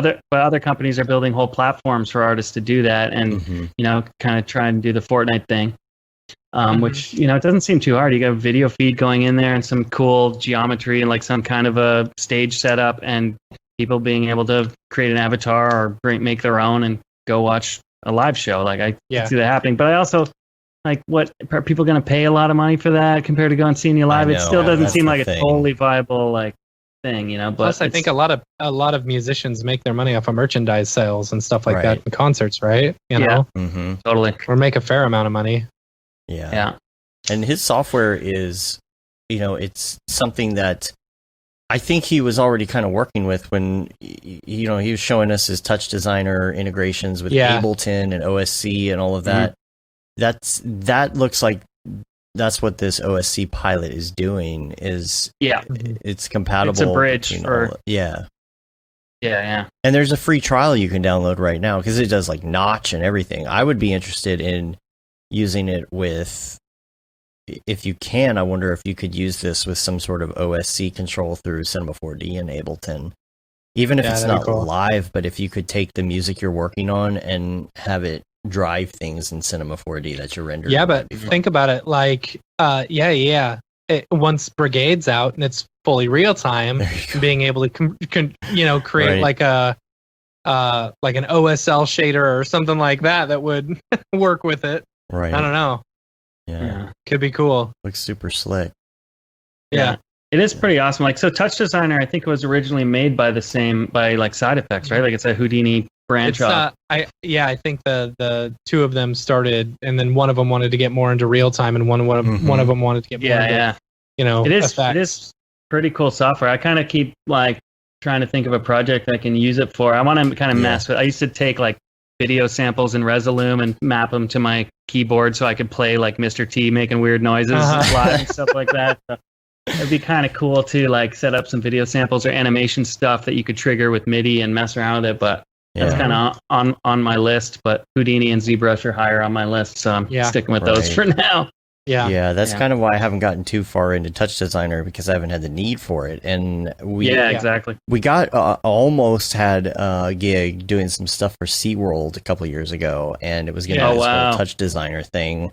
Interactive. You have some ethical hang-ups about working for SeaWorld, or are you cool with it? Well, I guess we didn't get to the point where we had to think about it because it never really happened, but. I've done a few unethical jobs before, and I'm just like, all right. I actually made a video for the whale and dolphin conservation effort in the UK that was like against SeaWorld, because it was Richard Branson was selling like SeaWorld packages to like on Virgin Galactic, but he also claims to be like a steward of the sea and all these like whale saving endeavors. So they were we made this video kind of calling them out as a hypocrite, saying, hey, you're like saying you're saving the whales, but you're selling packages to SeaWorld and Virgin Galactic. So we made this video and it actually worked, and he stopped selling trips to SeaWorld. That's funny. That's funny. Yeah. Yeah. Really funny. Hey.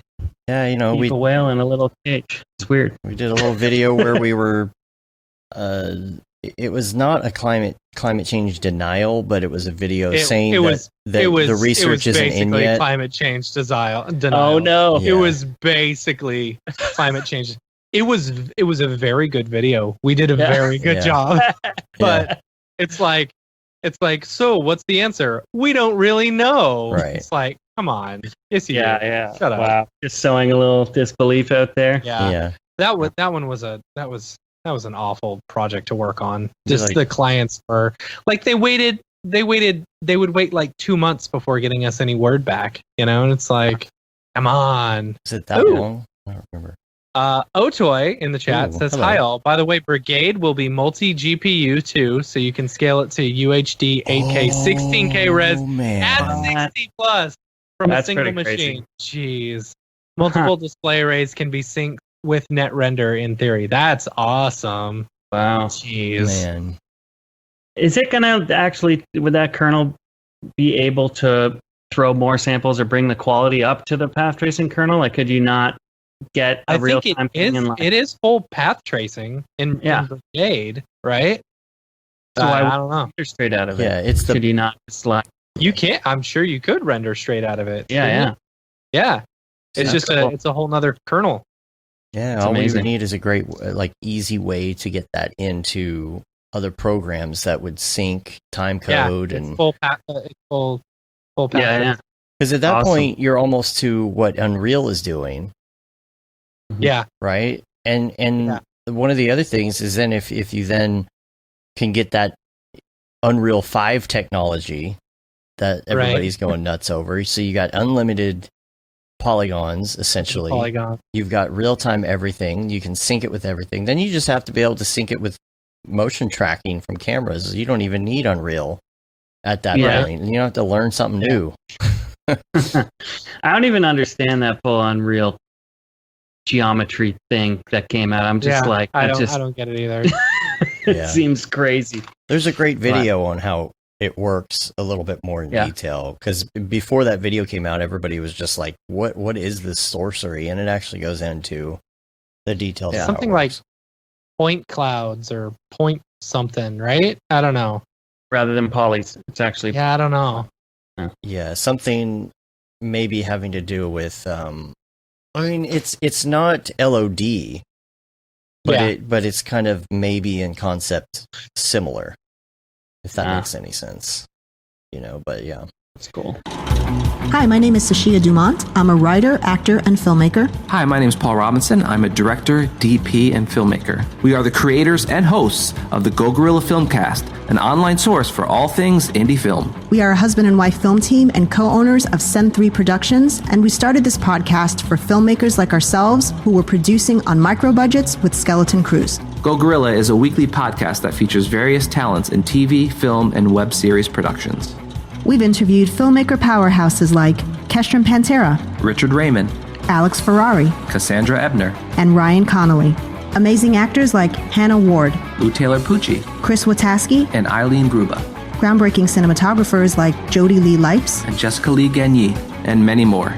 We also offer weekly reviews of our favorite films and shows, which vary from low-budget first-time filmmakers to A-listers and everyone in between. Go Gorilla is proud to announce that we have officially joined the Mograph Podcast Network. So if you love filmmaking as much as we do, tune in every Sunday for a new episode of the Go Gorilla Filmcast, your source for all things indie film. Now available on the Mograph Podcast Network.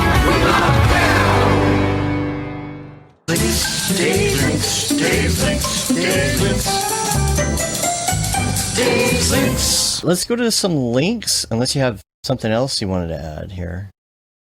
Hit some links. What do we got? Got just a few links here. Number one, I wanted to talk about this. This is Graham Bucknell's new can roll C4D espresso rig. And this is something he sent a while back and said he was kind of working on this and wanted an opinion. I'm like, you need to do this, put this up on Gumroad and all those things. And I tried the initial version of it, and I gave a little bit of advice. I think it had to do with you should make a video on how to do this and whatnot. But this link, and I'll put this in the dingus for y'all as well, Cool. so you can check it out.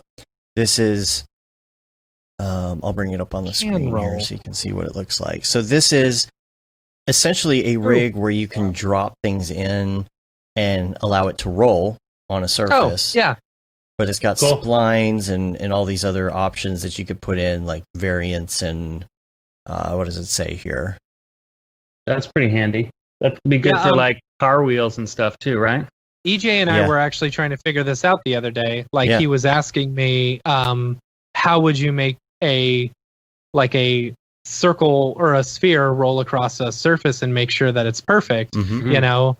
And without dynamics, like actually. Right. Draw it. Like, and so I built a really easy espresso rig. I mean, it's not too hard when you understand, you know, the formula behind it. It's like what, 2 pi r squared or something like that. For the Deadmau5 video, that's what I did. I actually took the length of the spine and did like pi times the diameter and like, you know, and then figured out the rotations from that. And I was like, there's got to be a better way to do this. Yeah, you just need this rig. That's the easiest way, you know?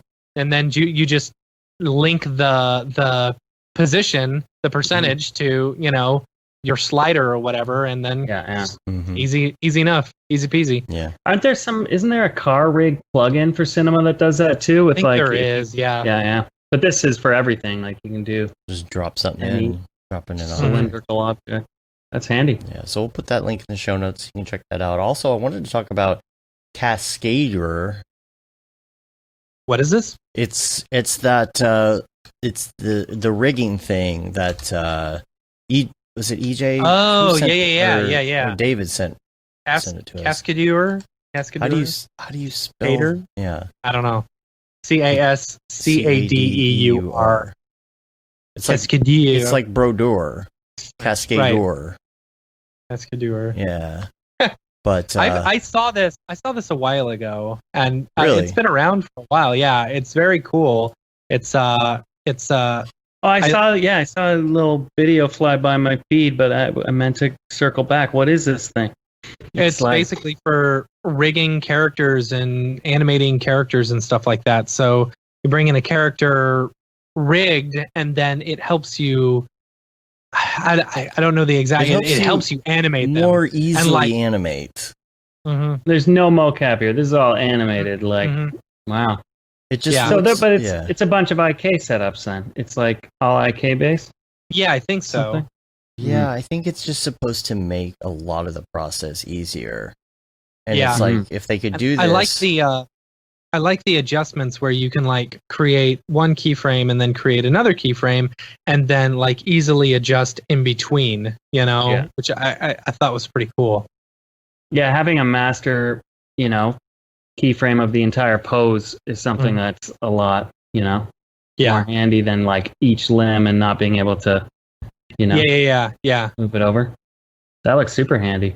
Yeah. So I signed up. I haven't tried it yet, but I anything that could make doing character stuff easier for me is just awesome, you know. And then again, you come up with that whole difficulty where you got a piece of software in front of you that's a completely new interface. It's got the onion skinning too, which is pretty cool. Onion skinning, trajectories. But you know, you sit in front of a new piece of software with a new interface, and you're like, why can't Maxon just do this and put it in there? Because I just want to stay in Cinema 4D all the time. Right. This is ease of use, but you can take this in and out of Cinema, of course. It's cool. So, how much is it? I'm not sure at the moment. Let's see. I'll look and see if I can. I guess it's free for the beta. Well, for the beta, of course. I don't know if they've written anything else as far as like what it's going to cost, but I did sign up to free try for the beta. Early adopters. I'm looking for another couple things I can throw $100 a month at personally. Right. Them subscriptions, though. Nick, have you done a lot of character stuff outside of like Mixamo?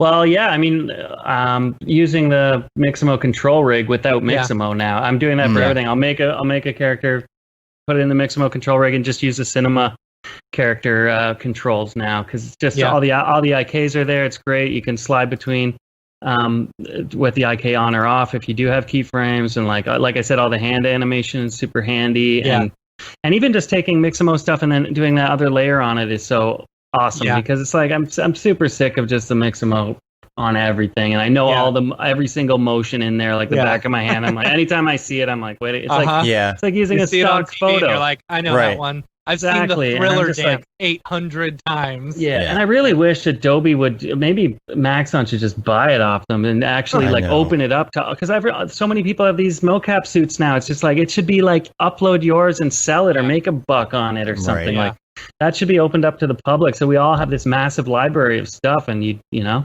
it'd be amazing. I agree. So I hope something like that comes out one day, because that would be great. But for the time being, it's like if I take Mixamo mocap and I'm able to make it my own by, you know, altering the hip, because you can just move the hip around, and all of a sudden you've got a funny dance, or like, you know, it's super handy for customizing that stuff and making it more interesting. So but yeah, definitely, you know, having those IK controls on the character rig is super handy, and we did a lot of that in the Deadmau5 video too. So it's cool. Only other link I have is for a tutorial. This is by, I have a name here, Edgar Davey, and he posted this somewhere. It might have been the Cinema 4D Facebook group the other day, but this is about real-time rendering in Cinema 4D without any plugins or external engines or anything. So this is just about doing everything in the viewport. Which, you know, no, this is actually really cool. Look at this. I mean, it's looking pretty nice considering that this is just C4D viewport. Yeah, that's cool. I mean, the viewport is, it's not too bad whenever you're, you know, if you're working in standard C4D materials. Right. I find now, because I only use Octane, so I'm like, I turn textures off in the viewport almost all the time until I'm ready to do my texture pass and check it out in Octane. I'm just like, as I'm just working and messing around, I don't even want the bog down at all with anything. So I just turn it all off, do my thing, then, you know, take texturing and all that stuff in the live viewer as a totally separate, you know, thing. But, and because our Octane materials don't show up nice in the viewport because they're all screwed. So that's kind of like, I just kind of ignore it. But this looks beautiful. Like, that's a good, you know, viewport render. Yeah, it looks really good. So if you're into that kind of thing, I'll put that in the show notes. You can check that out as well. But that's all I got for links. Cool. That's it. Have you guys messed with URender at all? I have a little bit. I liked it. The thing that I liked about it was that it was very similar to using just stock C4D, you know? And it seems like if you're going for that cartoony look, it could be super handy, but the biggest thing that I ran into is, and it's been with all the real time, whether it's been URender or Unreal, is aliasing. You know, you get that aliasing really bad, and so I don't know. I even tried rendering 4K and bringing it down like Casey did, but it wasn't that great. You know? I don't know. I might have been doing something wrong. But then once I jacked up a whole bunch of like settings and stuff, I wasn't getting real time anymore. It was like going a second per frame, which that's unacceptable. No, way too slow. No, yeah. No. Got an email from Samuel Leshnick, who, this is a follow-up. He sent something last week. And it was about your tutorial, but he sent something else. And he said, thanks for the enjoyable tutorial. I asked a specific question a few days ago and have a general question now. Would you choose to use the volume mesh versus the project mesh versus the detailed polygon pen approach that you show in part 3? You mentioned that the volume mesh doesn't work that well, which leaves the other two approaches. Is the point of the project mesh retopologizing and the polygon pen manual retopo both to achieve low polygon counts without poles so that you can best create UVs and rig the character? Why would one choose one approach over the other? You guys are awesome. Thanks. So this is in regards to the sculpting tutorial that I put out. You know, I am I am very well known to trash the volume mesher. Here's the thing. I think it's awesome. It's great. You know, it's cool. It is great for people who don't know how to model, you know, but if you know how to model, just model it correctly, you know? Sure. And so like, I like having really good UVs or really good polygons, you know, whenever I'm messing with something. So I have a tendency to stay away from the polygon or the what's it called? The volume mesher. Yeah. When sculpting. Now, if you just want to, like, say for example, when you're sculpting, you know, you're going to subdivide it a whole bunch of times. And you're going to get a really small mesh. And sometimes you don't always need that, especially if you don't have a lot of detail in there. So what you can do is you can volume mesh it, and it brings down the, you know, how detailed it is. And so if it's not, you're going to lose details if it's already very detailed. But if it's not, the volume mesh is fine. But it just doesn't create super clean, you know, topology. They need to add some kind of guide system like in ZBrush where you can draw splines on the shape and force lines on it. So it's like not just, you know, but I find I'll use the volume mesher a lot and, you know, make something rough and then take, you know, let's say it's something I could model properly with a loft curve or something. Then I'll actually go over it and use it as my, like, you know, rough. You know? Yeah. Or I've taken those volume mesh stuff into ZBrush too, and then done the retopo in there. So it is handy, but yeah, you're right. You want to get those nice UVs so you bounce it out. Quad remesher is really nice. You know, from all the stuff that I've seen on it, it's made by the same person who did Z remesher. You know, So and that's in cinema. So if I was going to go about the process of just remeshing something, I would probably do that over the volume mesher. That's what Tokyo Meg says in the chat too. Yeah. Z remesher. Yeah. So like now, as far as like doing a project mesh, like I would do a project mesh before I would run into Z remesher or to quad remesher, because if you watch the video, I think it's in part 3 where I show using the project mesh where I project like a you know, just a sphere. Yeah, no, a sphere onto, you know, my actual sculpt. Like the topology looks beautiful. It's good, you know. And so if it's just going to be still, that's awesome. You've got good topology. That's where you start. But if you're actually going to animate it, you always want to go back and you want to, you know, redo it yourself. You want to retopo with the polygon pen. You want to get those good things. Go back to, I recommended the SIGGRAPH talk that Jess Herrera did from 2 years ago, 2 SIGGRAPHs ago. It's such a good one especially for retopoing faces and stuff. That's where I really learned, you know, a lot from that one. And the displacement stuff. The displacement stuff is incredible. You know, it's insane that you can do that stuff in cinema. And I have like, and the guy in the guy who works at Redshift who was on the SIGGRAPH presenting for SIGGRAPH. Yeah, he did say, you know, you can use those straight files in Redshift. While technically that's true, because I heard that and I was like, oh, you can? I've been trying to do this. It doesn't look correct. Like for some reason there's some like it's like or the polygons look like they're like rounded for some reason. It's not like one-for-one what you get with C4D.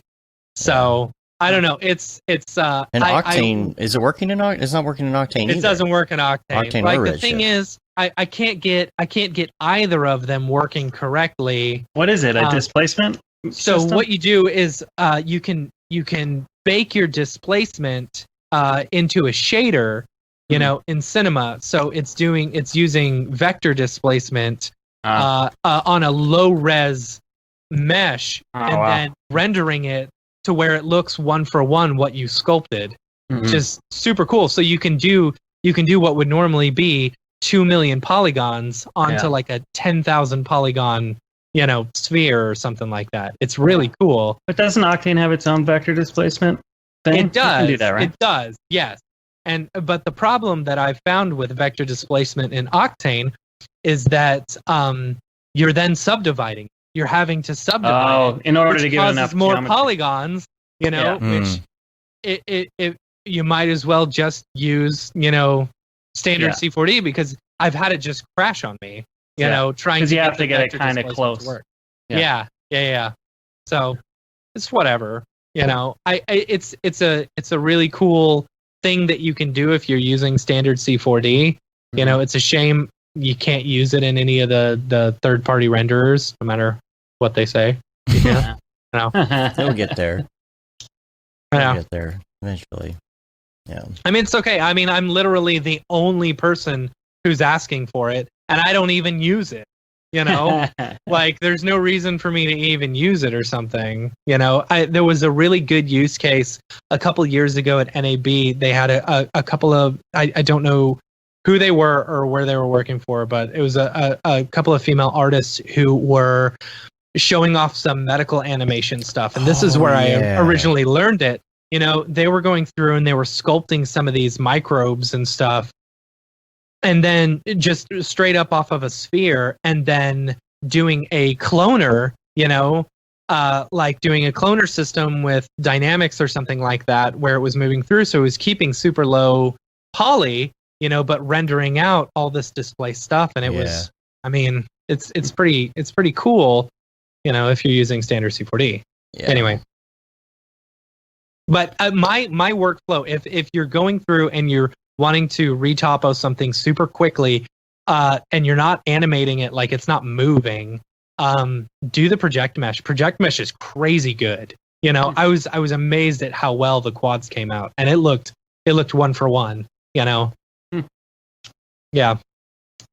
Gotta try. Anyway, I'm amazed how have well you my done any quads are sculpting coming in out. C4D, Nick? With the C4D sculpt Yeah. tools? Yeah, tons. Okay. Yeah. It's I mean, now I'm kind of moving more into the ZBrush world if I'm doing anything that requires brushes and things like that. Right. But I still use it all the time for, messing up people's faces and doing like pose morph tags for facial expressions and things like that. Yeah, the pose morph tag is pretty cool. I didn't even know that until I was doing this tutorial series. Very cool. Yeah, we did stuff. that for this French music video that's coming out. I made like a full facial expression set just by moving, not full as in they're talking and stuff, but just all these different frowns and smiles and stuff like that, and being able to easily keyframe between them is super handy. So brings especially with a scan person, it really brings it to life. If you've got them walking and just like a little bit of facial motion with some eyes moving around, it's just all of a sudden like, wow, this looks super real, and it's super fast. Like you just take the grab tool and like move the face a little bit. You got a facial expression, save it, do another pose morph, and you have like 20 of them in no time. So it's pretty fun. Cool. Very cool. Vicky in the chat says Vessel Studios. She thinks is the medical animation studio I'm thinking of. So didn't they present at the latest show? I don't know. Thinking of somebody else. Maybe.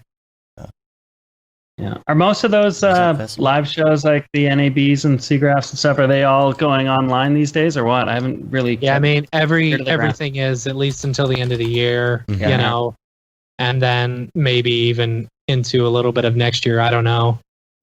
So it's, I don't know. This is the world we live in nowadays. Yeah. It's kind of crazy because I had never done any of those talks until that one NAB. I went with you guys, and that triggered like 20 of them all around the world. It was a crazy run there for a couple of years, but I was gonna say you just jumped into presenting everywhere after that. Yeah, it was fun. I went to Holland, I went to Japan, I went to France, I went to Chicago, LA. I don't know, it was just so many places, a whole bunch of them here in Toronto. It was kind of nuts, but super fun. How'd you enjoy presenting? It was fun. It kind of is a cool way to kind of chapter your life a little bit, and like you're kind of doing a retrospective of all the stuff you've made. So it kind of felt like that, like, hey, this is maybe the end of a chapter, but it's see it in perspective and to show people the stuff and get some laughs too is always nice. But yeah, I kind of felt like I did so many of them. I wanted to take a break anyway. I was like, okay, I'm not getting work done. I'm just doing this all the time. And then I'd stay like, it'd be like, hey, it's a free flight to whatever country, and you stay for 3 days. And I'm like, no, I'm gonna go for a week, and you blow all the money made if there was any, and like it's not really like a cash positive situation. So, but it's super cool, and you meet so many people, and potential clients in the crowd, and everything else. It's a great thing to do. So yeah, that was always my favorite thing about going with Maxon to any of these places, that they don't pay you to be there for the if you're a presenter, they don't pay you to be there, but like the experience and stuff. I mean, you're losing out on work, but whatever. Like you get to go out and you get to party, you get to experience all these places and stuff. Like that's the fun part to me. Like if someone was to offer for me to go to Japan or something and present there, I'd be like, sure, you pay my way, you pay my hotel. I don't care. I'll do it for free. Yeah. That's great. So, I did find the information. I really need some Icelandic people to need us to present. Right. Yeah. Right. For all those conferences. Are flights still super cheap to Iceland? I know for a while after the... I don't think we can even any. get there. Yeah, obviously now, yeah. We're locked in our own country.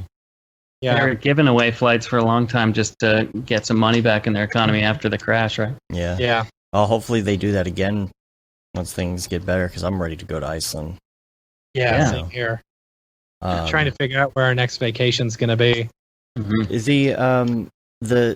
I don't know if it was Vessel that you were referring to earlier. I don't remember who the two women were who were presenting.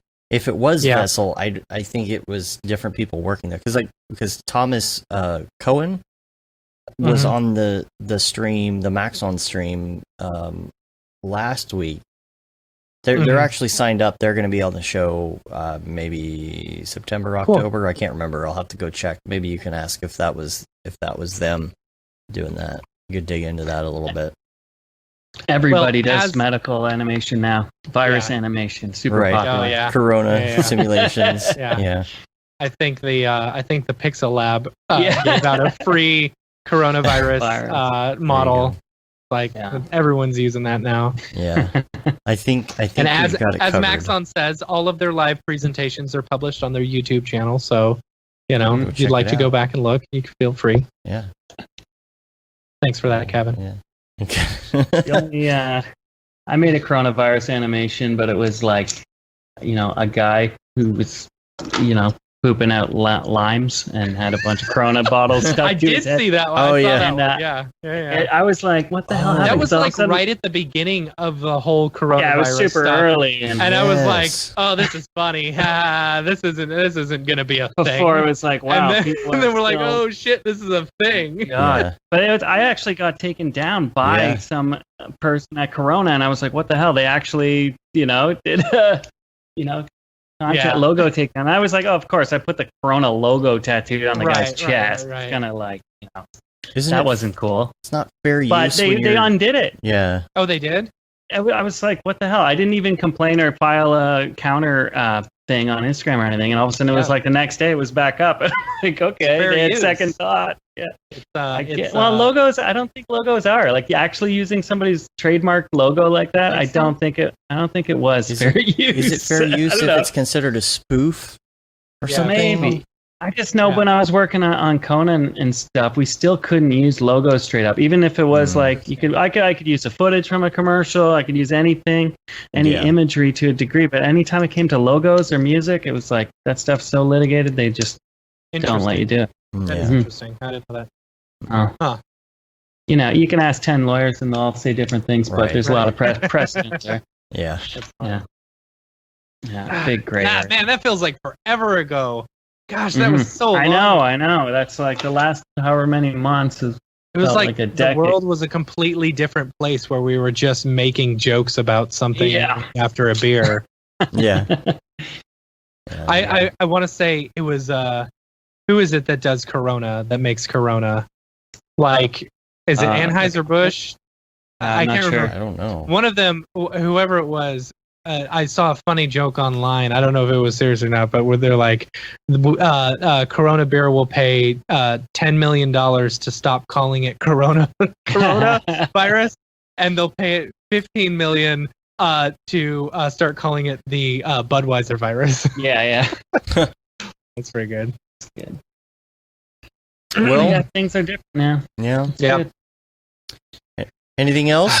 Is that about it? I don't know. I'm on vacation. I'm on vacation from computers, so I had to actually dip into my old self to even do this. Sorry, we made you get on your computer. I'm gonna go back to digging holes. Go back in the to yard. digging holes. That sounds Barry good. and Dobby. Yeah. I don't have to do anything else the rest of the day. I think I'm going to go outside and wash my car. It's a great idea. Well, I just gave it a brisk, quick washing. There's still dirt caked in all the crevices, and take the T-tops off and go cruising in it.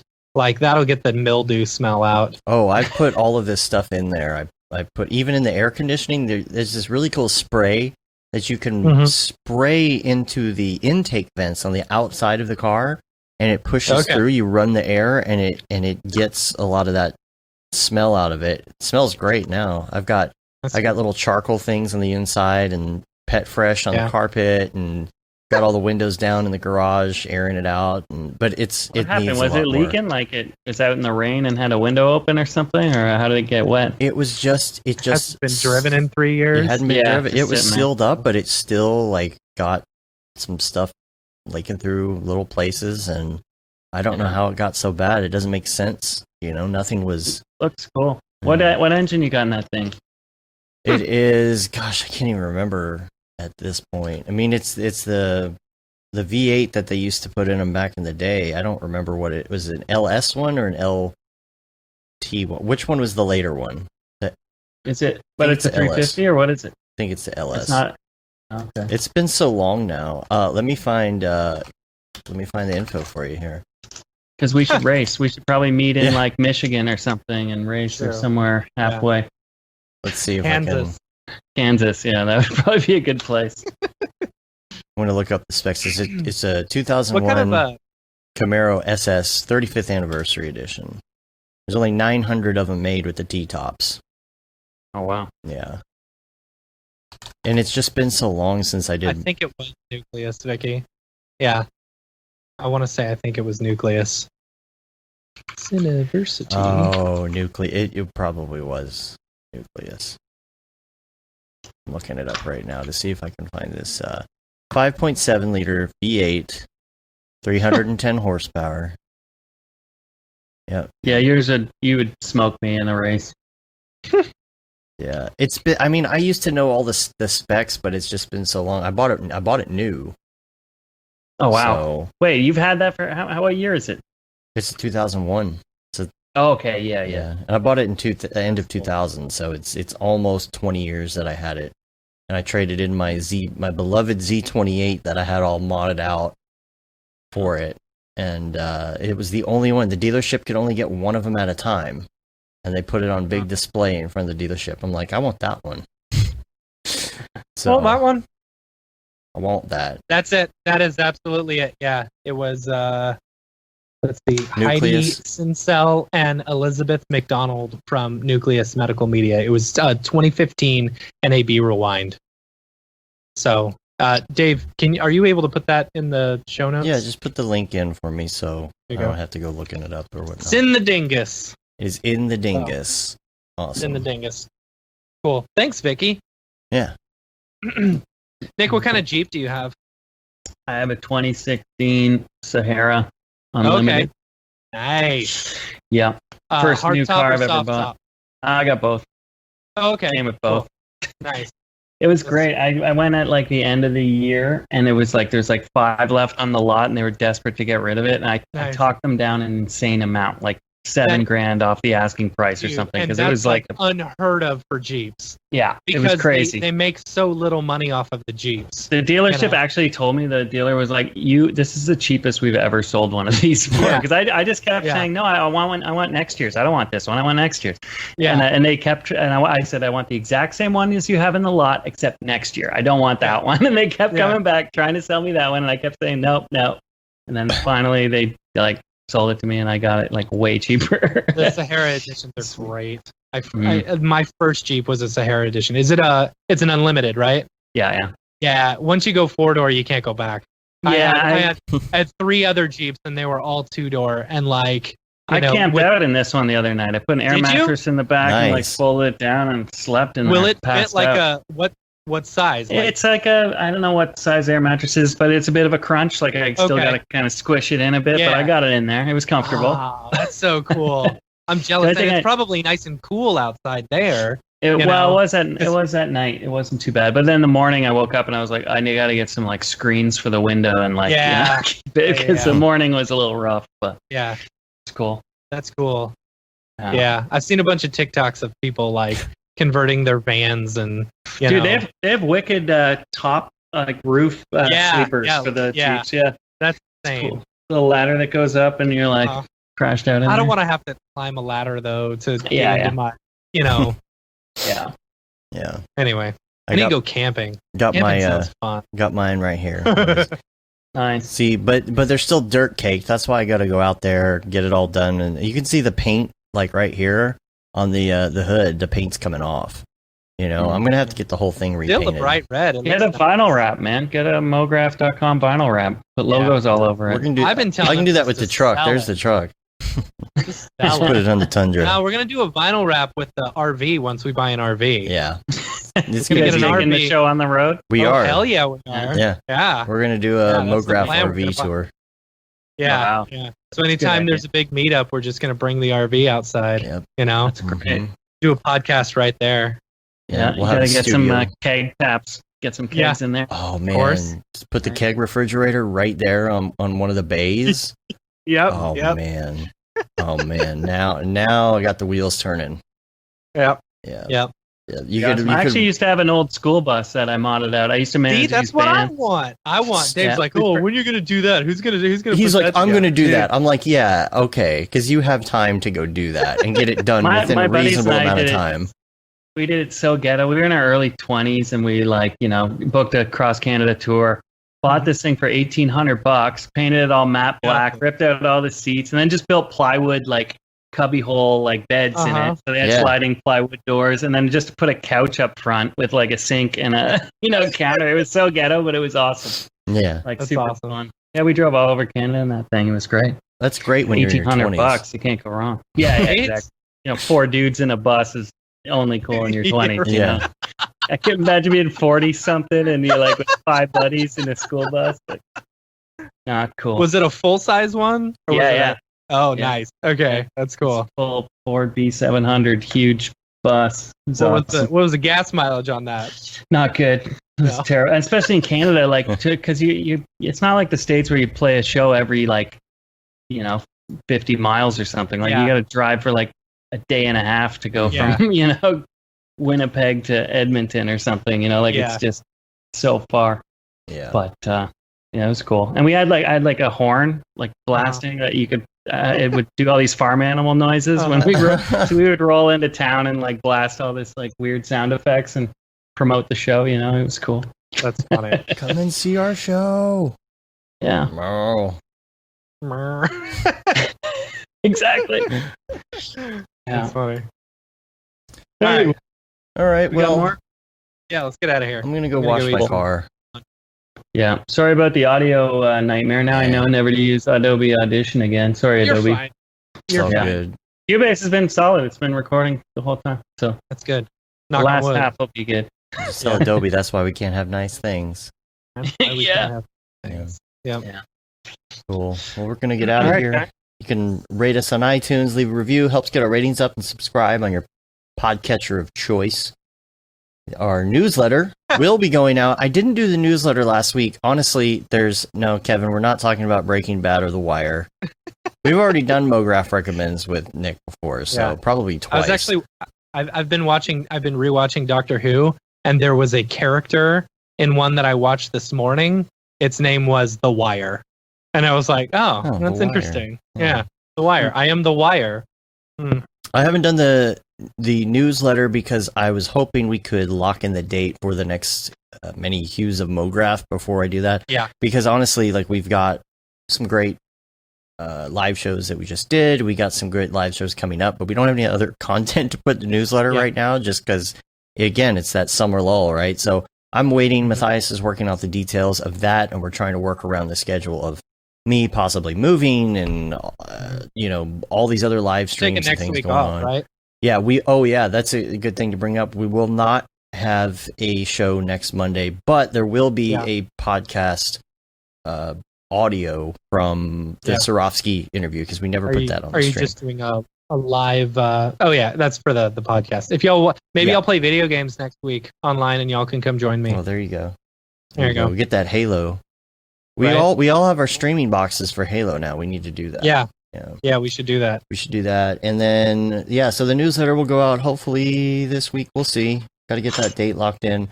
You can say you've been there, done that, got the t-shirt with the Mograph logo tee, the Paul Bad Feel the Bad 2020 shirt. All the profits from that go to Doctors Without Borders.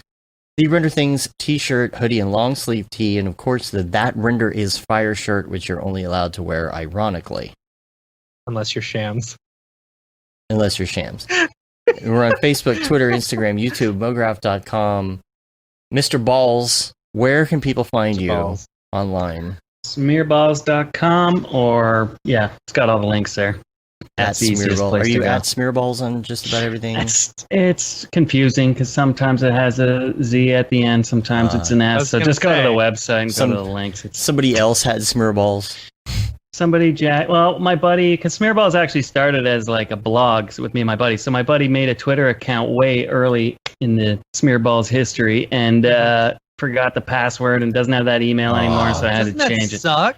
Yeah. Doesn't that suck? And you can't get it back. Yeah. So whatever. So it's a mess. My links are a mess, but it's cool. Just go to the website. Cool. All right. Well, that's it. Again, thanks a lot. We're going to get out of here, and until next time, I'm Dave. I'm Matt. And I'm Nick. Have a good one. Goodbye. Later, yo.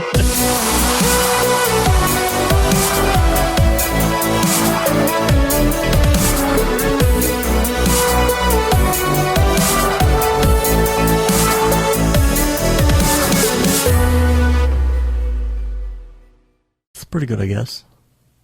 Mograph.com, an online resource for motion graphic artists. Start your week with the Mograph podcast. Industry news, interviews with your favorite artists, and terrible humor. Watch live shows and interviews from Mograph events like NAB, SIGGRAPH, Half-Res, and local meetups.